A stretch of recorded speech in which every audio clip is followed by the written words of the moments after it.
For love is all that matters on Brigada Love Lines. Brigada Love Lines. Share your thoughts. Let it out. No matter how young, no matter how old. Let it be told.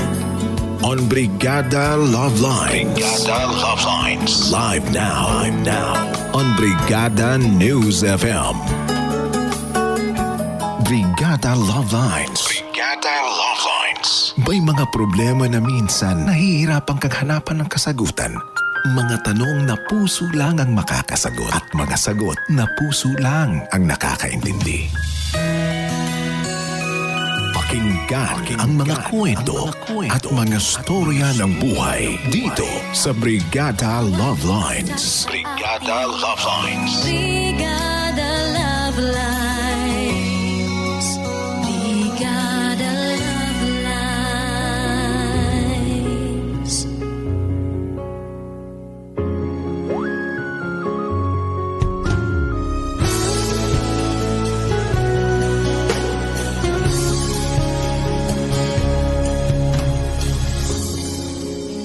Dear Brigada Love Lines, magandang hapon po sa inyong lahat. Bago ko simulan ang kwento ko ay nais ko muna kayong batiin ng isang magandang hapon. Pati na rin ang lahat ng inyong masusugid na tagapakinig. Tawagin niyo na lamang po ako sa pangalang Roniel, 28 years old mula sa Nasugbu, Batangas. Matagal na po akong fan ng inyong programa. Matagal-tagal na rin simula nung una akong makinig. Kaya naman ngayon, napagdesisyonan kong i-share na rin ang aking kwentong pag-ibig. Minsan na rin po akong nagmahal at umasa sa taong mahal ko.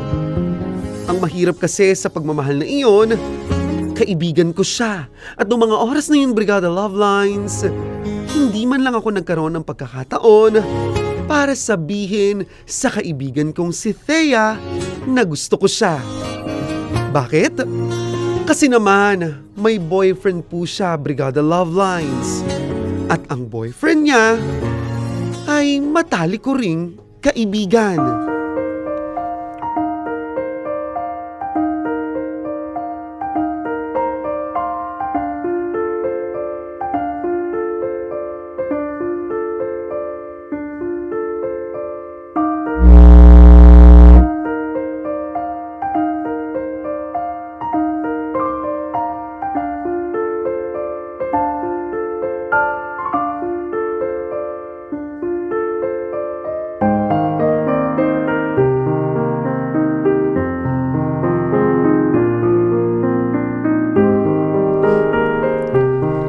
Bakit mo ba ako inawat, Carlo? Siyempre, di naman ako papayag na basta na lang nila babasusin yung kaibigan natin. Sa lahat talaga ng babaeng pag-uusapan nila ng kung ano-ano, si Thea pa. Kumalma ka pare. Kung hindi kita inawat, sa tingin mo ba makakabuti rin sa'yo kung inaway mo rin sila? Kalalaki nilang tao, mga tsismoso. Alam mo, huminahon ka na nga. Mas concern ka pa sa akin ah. Natural, kaibigan natin si Thea. Ikaw, kaibigan niya. Ako, hindi lang kaibigan. Ha? Anong ibig mong sabihin? Pare, hindi na lang kami magkaibigan ni Thea. Sorry kung ngayon ko lang ito sinabi sa'yo, pero naghahanap pa kasi kami ng pagkakataon ni Thea eh. Girlfriend mo si Thea? Oo pare, kami na. Ha? Kailan? Kailan mo siya niligawan? Bakit wala akong alam? Matagal na, nung nakaraang sempa ko umamin sa kanya, tapos yun, niligawan ko siya. Pero bakit hindi ko alam? Teka, galit ka ba? Hindi. Bakit naman ako magagalit? Nagulat lang ako. Siguro ito na nga yung tamang pagkakataon para malaman mo yung namamagitan sa amin ni Thea. Masaya ka naman para sa amin, di ba? Oo. Oo naman. O siya, kumalma ka na. Ako nang bahala sa mga lalaking yun. Ako nang bahala kay Thea.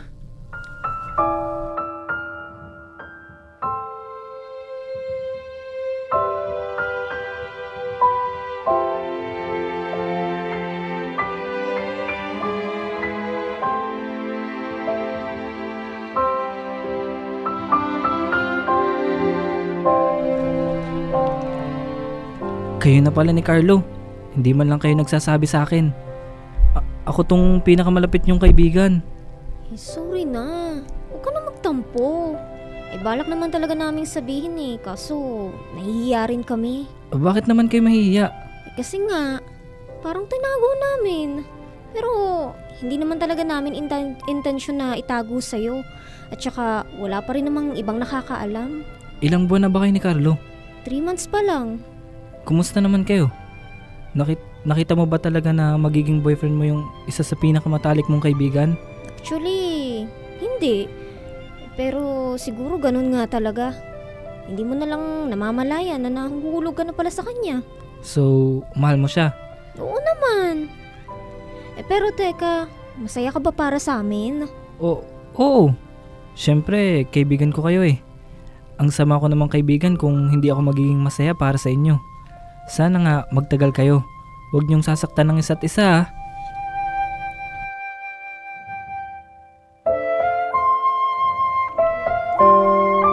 Brigada Love Lines, matagal ko na pong kaibigan si Thea. High school pa lang kami, habang si Carlo naman po, nagsimula lang nung college kami. Kumbaga, kami ang palaging magkakasama at nasa isang barkada kami nung college dahil na rin sa pareho kami ng kurso. Aaminin ko pong nasaktan ako nang malaman ko iyon kasi alam ko na wala na talaga akong pag-asa kay Thea. Buti pa si Carlo, no? Nagkaroon siya ng sapat na lakas ng loob para umamin kay Thea. Samantalang ako, lagi lang akong pinanghihinaan. Napakahina ako talaga. Lumipas sa mga taon hanggang sa nakagraduate kaming tatlo, nina Thea at Carlo.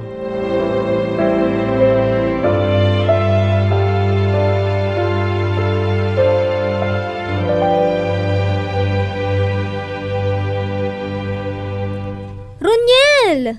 Thea! Kanina pa kita hinahanap. Saan ka ba nagpunta?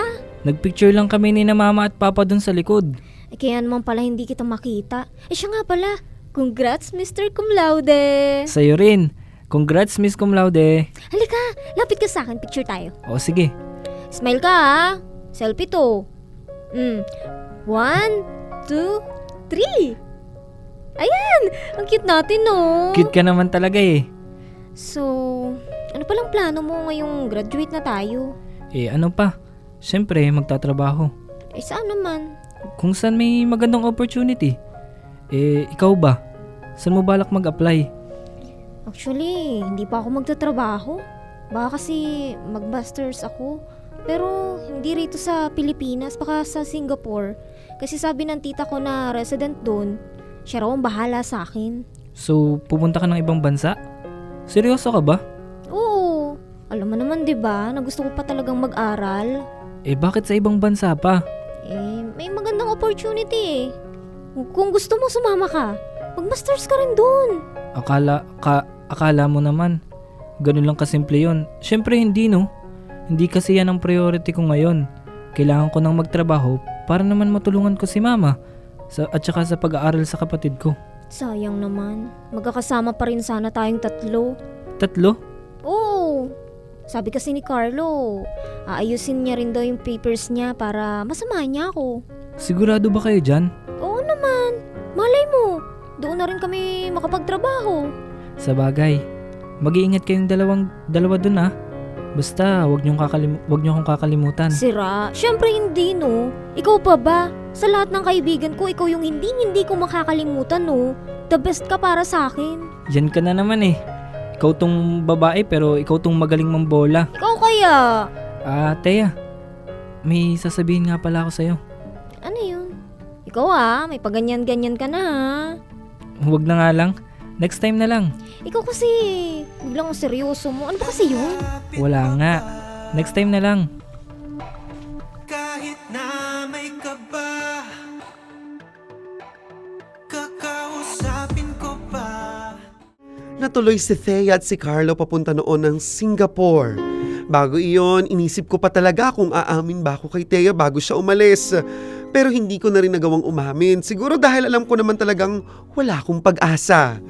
Sa kabilang banda, Brigada Love Lines, masaya na rin ako kasi alam kong matutupad niya ang mga pangarap niya roon. Hindi rin naman kami nawalan ng communication ni Thea. Palagi kaming magkausap, magkatawagan, at hindi nauubusan ng mga kwentuhan tungkol sa mga nagiging karanasan niya doon sa Singapore. Pero ewan ko po ba, Brigada Love Lines, isang araw kasi, bigla na lang nag-iba ang ihip ng hangin. Parang may nag-iba sa pakikitungo ni Thea sa akin. Naging madalang na ang pag-uusap namin dalawa. Hindi na siya nagre-reply sa mga text ko, hindi na siya sumasagot sa mga tawag ko, hanggang sa tuluyan ang nawalan ng komunikasyon kami sa isa't isa. Lumipas po ang ilang taon at hindi na talaga kami nag-uusap ni Thea.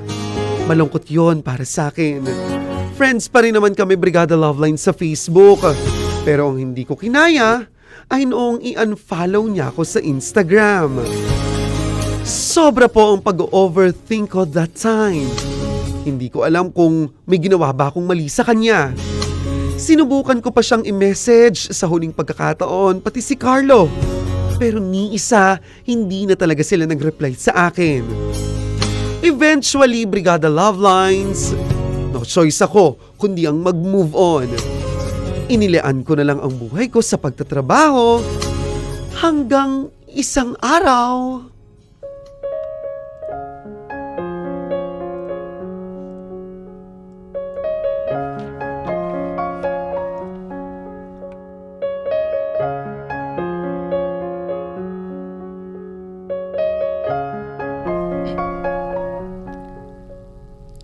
Hay, salamat naman at nakauwi na rin.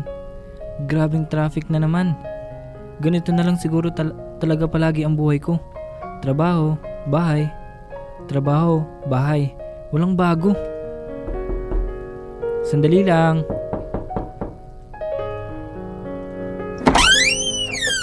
Hi, Roniel!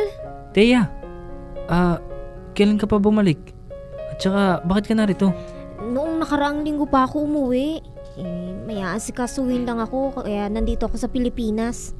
3 weeks lang ako rito kaya minabuti kong puntahan ka para naman makamusta ka. Ikaw ang kamusta? Matagal ka na rin walang paramdam ah. Reniel, sorry ah. Alam kong galit ka pero kaya nga ako nandito para mag-explain sa'yo. Ano ba kasi talagang nangyari? At bigla na lang kayong hindi nagparamdam ni Carlo. Actually, wala na kami ni Carlo. Break na kami. Ano? Bakit? Mahabang kwento pero siguro kailangan muna namin ng space. Nasasaktan na kasi namin ng isa't isa emotionally. Toxic na yung relasyon namin kaya mas mabuti siguro na tama na muna. Kamusta ka ngayon? Okay naman ako. Actually, Roniel, kaya matagal akong walang paramdam sa'yo kasi ikaw yung palagi naming pinag-aawayan ni Carlo Sobra siyang magselo sa'yo. Noong nasa Singapore kami, nakesyo raw ikaw ang palagi kong naiisip. Ikaw daw ang palagi kong nababanggit. Syempre, kaibigan kita at namimiss kita. Pero hindi niya yun maintindihan Akala niya may gusto ako sa'yo. Kaya para sa ikatatahimik niya, hindi na lang kita kinausap. Kahit alam kong ikaw naman ang masasaktan. Loko pala yang si Carlo Bakit naman siya magseselo sa akin? Hindi nga tayo magkasama. Hindi ko nga rin alam sa kanya. Pero huwag kang mag-alala. Okay naman na yung sitwasyon ngayon. Nasan siya? Hindi ko alam. Pero sabi niya, susunod raw siya rito sa Pilipinas. Hindi ko alam sa kanya. Bahala siya.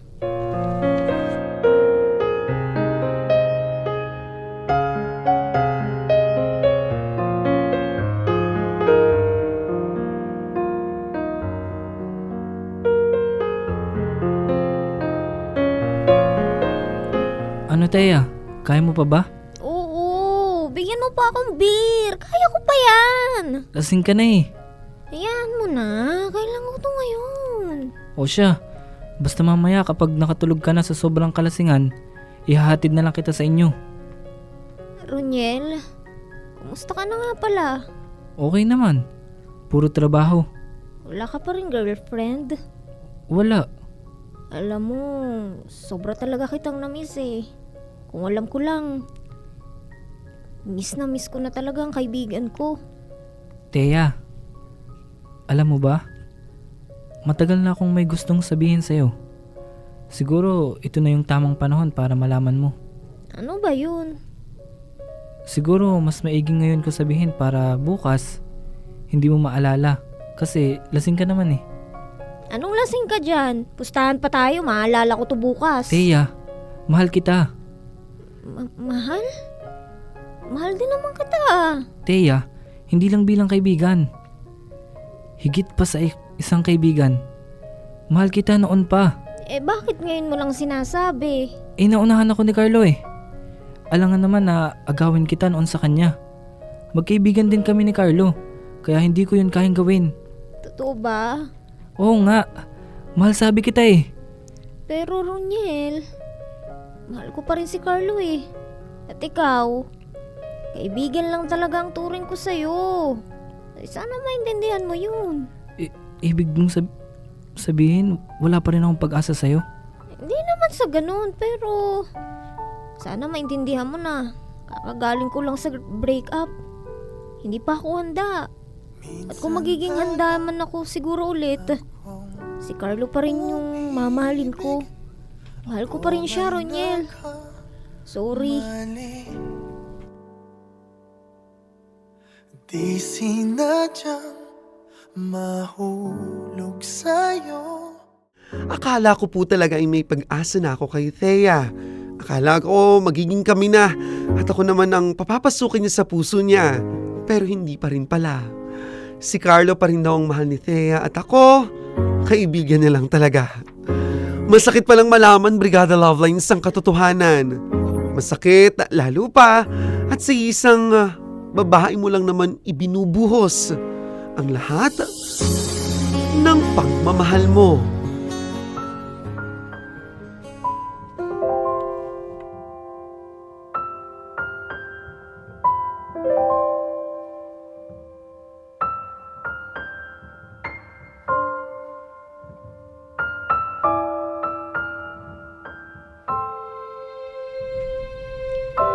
Pare, kumusta ka na? Oh, paano mo pala nalaman na umuwi ako? Sinabi sa akin ni Teya. Si Thea? Oo, kumusta na ba kayong dalawa? Ayun, hindi pa rin kami nag-uusap. Pero mahal mo pa rin siya, di ba? Oo eh. Yun pala eh. Ano pang hinihintay mo? O sige, aaminin ko sa'yo pare. Mahal ko rin si Teya. Matagal na. Matagal ko na siyang mahal. Kagaya mo na kaibigan niya, na-follow rin ako sa kanya. Pero ayokong masira kayo.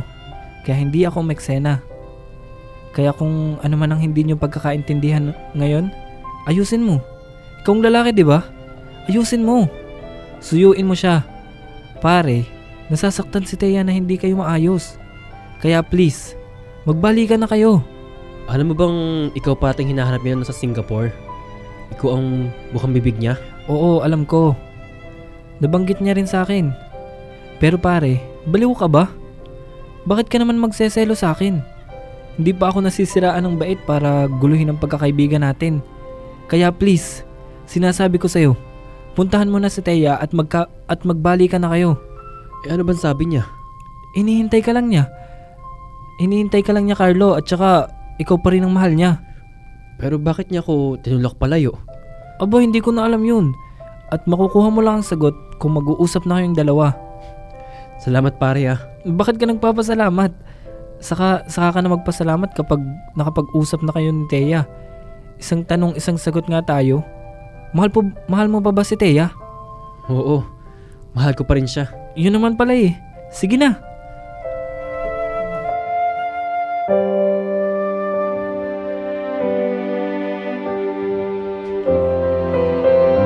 Brigada Lovelines! Sa madaling salita, nagparaya ako. Nagpaubaya ako dahil alam kong iyon ang tamang gawin. Mahal na mahal ko po si Thea, pero ano bang magagawa ko kung hindi niya ako kayang mahalin? Sa kabilang banda, alam ko rin na mahal pa rin nila ni Carlo ang isa't isa. At sino ba naman ako para hadlangan iyon? Sa ngayon, Brigada Lovelines, kasal na for 2 years si Thea at si Carlo.